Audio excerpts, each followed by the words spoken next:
नमस्कार, सुधास फूड लॅबमध्ये आपणा सर्वांचे स्वागत आहे. आज मी बनवते हेल्दी असा च्यवनप्राश, आवळा च्यवनप्राश. आपण लहानपणापासून बाजारामध्ये मिळणारा च्यवनप्राश खात आलेलो आहोत. हा च्यवनप्राश रोज थोड्या प्रमाणात घेतला तर शरीराला चांगला आधार मिळतो. घरच्या घरी शुद्ध आणि विश्वासाने बनवलेला. घरच्या घरी मी काही आयुर्वेदिक चूर्ण वापरून हा च्यवनप्राश बनवणार आहे. एकदम हेल्दी आणि आपल्या डोळ्यासमोर बनवलेला. यासाठी मी काही खडे मसाले सुद्धा यामध्ये वापरणार आहे.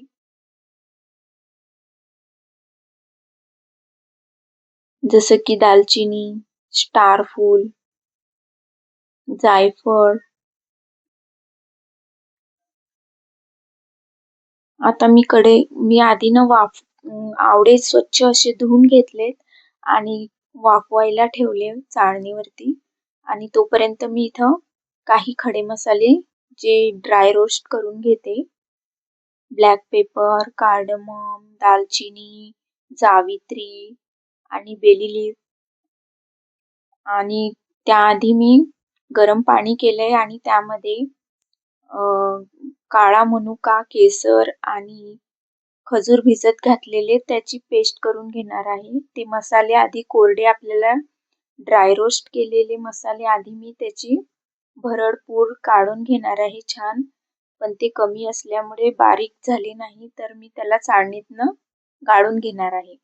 आणि अक्रोडची सुद्धा मी पावडर करून घेणार आहे. हे बघा, तोपर्यंत आपले आवळे सुद्धा छान वाफवले गेलेत.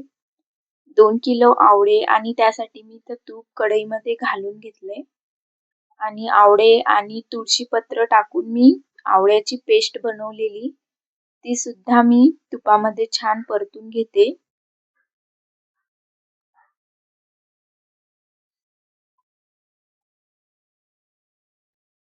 हे बघा, मंद आचेवर आपल्याला शिजवायचं आहे. घाई करायची नाही. आयुर्वेदामध्ये तुम्ही मंद आचेवरच शिजवलेलं चांगलं राहतं. छान असं आपल्याला परतून घ्यायचं आहे, खाली लागू द्यायचं नाही. आवळ्यांना मी छान पेस्ट करून घेतली मिक्सरमध्ये थोडं थोडं पाणी घालून. जेवढं जास्त पाणी घालाल तेवढा शिजायला वेळ लागेल. आता इथे मी काळा मनुका, खजूर आणि केसरचे जे धागे असतात काड्या त्या पण यामध्ये बारीक पेस्ट ती टाकून घेतली. आता छान मिक्स करून आपल्याला हलवत राहायचं याचं पाणी आटेपर्यंत.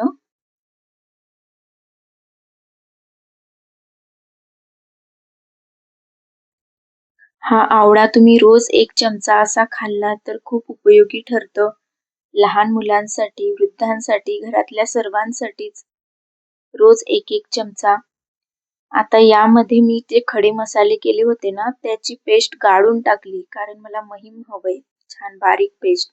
अक्रोड पावडर सुद्धा मी घातली यामध्ये. गूळ घातलाय 1 वाटी. मेजरिंग कपच्या नुसार मी 1 कप असा गूळ घालून घेतलाय. आता दुसरा कप सुद्धा घालून घेतलाय गूळ.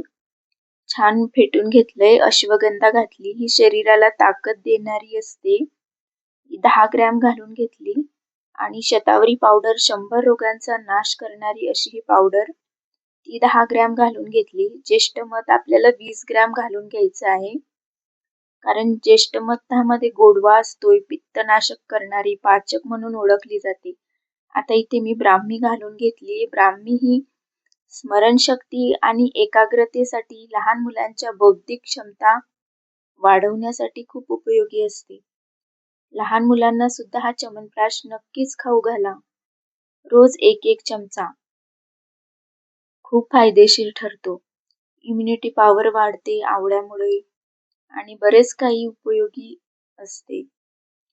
आता इथे मी शंखपुष्पी घालून घेतली, जी मेंदूला शांत ठेवण्यास मदत करते. जायफळ पूड सुद्धा घालून घेतली.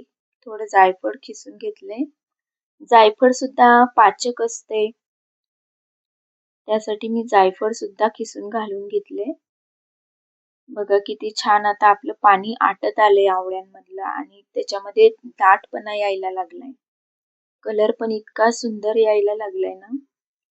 आणि जेव्हा हे मसाले यामध्ये घातलेत ना, खडे मसाले वगैरे, इतका छान किचनमध्ये सुगंध दरवळत होताय ना. हे बघा खूपच सुंदर.